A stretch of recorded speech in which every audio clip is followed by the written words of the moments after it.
Welcome back. Good afternoon. This is a session on regulating tech in a global digital economy.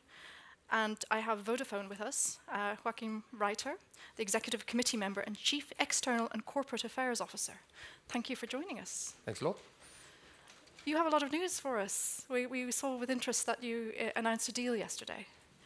This is a 4-to-3 deal, so there will be 3 mobile operators after this in the UK. The last time we saw a deal like this, there was a rather nasty veto. What's different this time? Quite a lot. It's a simple answer. First, I don't think it's necessarily a 4-to-3 merger. We more see it as a bifurcated market with the 2 leading large network operators that are forging ahead, with 2 operators that are struggling to keep up, frankly. And we see this as an opportunity to create a third scaled competitor that can really take on the leading. So it's more, from our point of view, it's more the reality. The CMA and the UK has found itself on a path of duopoly, and this is a once-in-a-lifetime opportunity to break that. So from our point of view, that's why we have very much worked through why this makes sense for us, from both in terms of our customers, certainly from the point of view of addressing the slum that the country finds itself with respect to 5G rollout. And then finally, we worked through very carefully how we would make this very pro-competitive, from everything from driving investment competition, which is absolutely needed in this country, to then boosting retail competition by giving MVNOs an additional choice. And then we're deploying FWA, so we will add more fixed broadband competition. So things have changed. Whether the CMA will take that into account, I think is an open question, to be perfectly honest. I hope and I expect any government to, and including government agency, to think through the counterfactual, which is Europe and UK as well needs to figure out how to break its current laggard status in 5G. This is one really, really tangible way of doing it for the UK. I don't know if the UK has any other game plan to break its current impasse in 5G rollout. To ask a complicated question, how will this change 5G? What difference will this make? So how will it change 5G? So UK finds itself around 50% pop coverage of what we call 5G DSS, which is basically a slow version of 5G. And I think while we all love the fact that it's 5G on our phone, we're not getting the full 5G experience. But most importantly, 5G in the end is a network that is a machine-to-machine network. It's not going to make a huge difference when you watch your cat movies on YouTube. So you have to think about it as something that's truly transformational for how you run public services, how you run your industries. So it's really problematic that the UK, as well as Europe, finds itself in a situation where it runs now, in our estimates, 10 years behind China on 5G standalone. So the UK government rightly pointed out in its wireless strategy, it needs a nationwide plan to accelerate. Oh, you want us to sit down? Oh, I'm sorry. All right, okay, we can sit down. You prefer standing up or sitting down? So from our point of view, and that's not only in the UK, we're really worried about Europe actually falling so much behind on something that is truly transformational, and that will form the fabric of whether you're competitive as a whole economy for the future. So in our view, that's what we want to. We want to lead the way in the 5G standalone acceleration that is UK requires. We cannot see that it will happen if we don't make a bold move like the announcement actually puts in place. And that's why we're saying it's accelerating basically what we think is the right vision for the UK with respect to 5G standalone. Who do you need to convince on this? Is this industry about using 5G more widely? Is it governments? You mean on 5G standalone or on the merger? Merger is CMA. Just on rolling out 5G as a technology, because I mean that is part of the case. No, it's actually we don't have to convince the industry. There is always a question around can we monetize the use case, blah blah blah blah. That's really not the issue here. It's not because somehow magically they figured out how to monetize the use cases in China and that's why they have 5G standalone and we don't have it in Europe. The real reason is Europe has, by its policy choices, ended up in a situation of a hyper-fragmented market where operators for the last 10 years have not made returns above the cost of capital. The ultimate impact of that, the aggregate impact of it, is everyone slows down capital investment. The problem when you go from 4G to 5G is that per base station is up to 4 to 5 times more expensive to deploy 5G standalone. So to absorb that cost, basically, the European telcos don't have the balance sheet to do it. So what do? You slow down the pace of rollout. So Europe has found itself by design or by default in a situation where it is now falling behind on something that is truly transformational, yet formulating all these visions for Europe. It therefore needs to go back to the drawing board and saying, okay, how do we reset the conditions for the industry? We need to have an industry that have returns on capital above the cost of capital.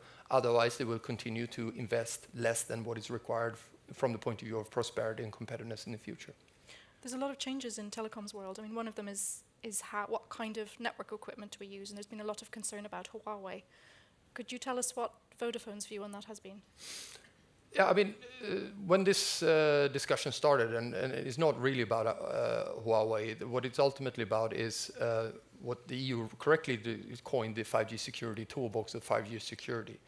The starting point for that debate was you need to understand that networks have different levels of risk in different parts of the network. So the EU rightly started with a risk assessment and then formulated a toolbox.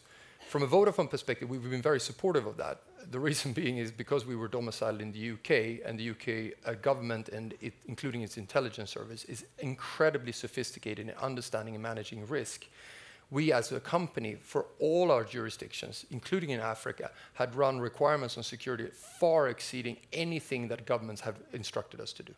So when governments woke up and said, well, maybe there's something called 5G security and maybe we need to care about it, we said, well, there's something called security and resilience, of which 5G is just one component of. Cyber is another. So we very much welcomed it. What we don't necessarily are as happy with is the narrowing down of what is a very, very important broad topic. You know, you need to think about security and resilience in an end-to-end way. We think the way that we have our discussions, for example, with the NCC around resilience of networks is a very, very mature discussion. So what we have tried to bring to the conversation is the understanding of how you architect your network, what role vendors play in that ecosystem, what's the role of encryption, what's the difference between different components in the network, and how do you manage risk? Because in the end, we are living in a far more riskier world when it comes to cyber attacks and geopolitical tensions.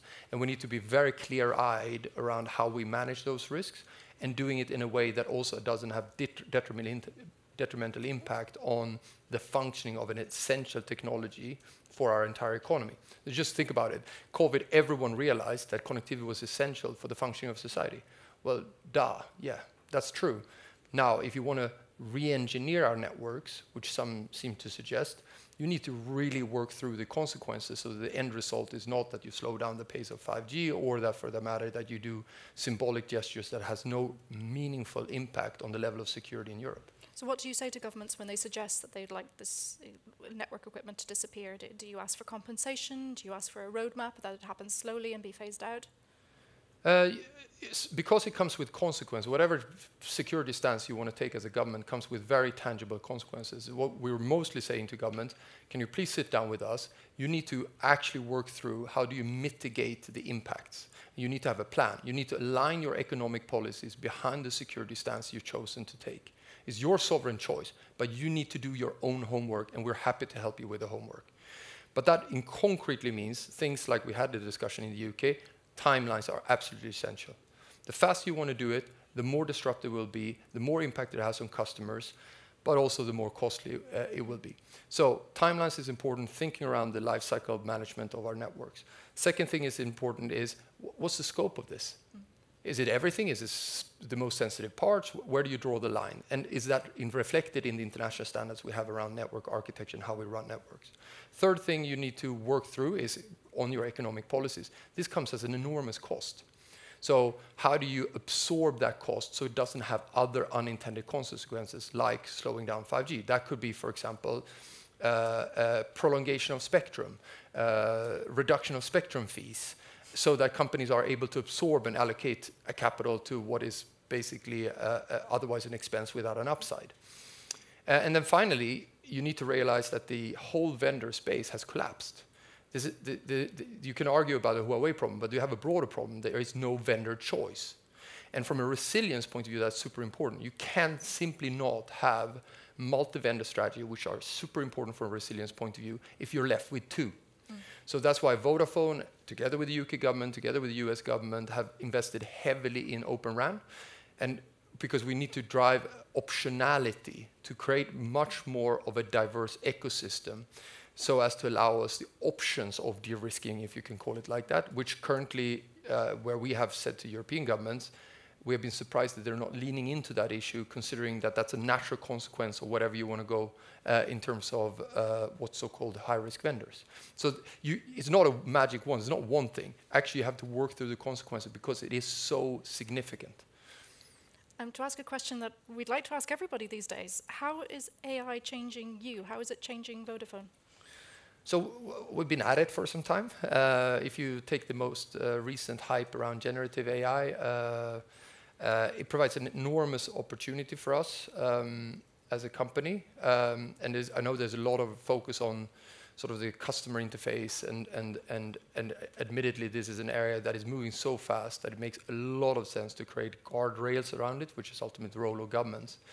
But what is often forgotten in the debate is the transformational aspect it has on, say, for example, real-time network management, networks improvement, real-time identification of pain points that customers are facing so that we can improve customer service. So there's a lot in that actually from an industrial point of view, in terms of production and process methods, that is very, very positive if it is utilized in the right way. So from a Vodafone perspective, we do see it, like many other industries, and as an industrial player, as something that has huge potential.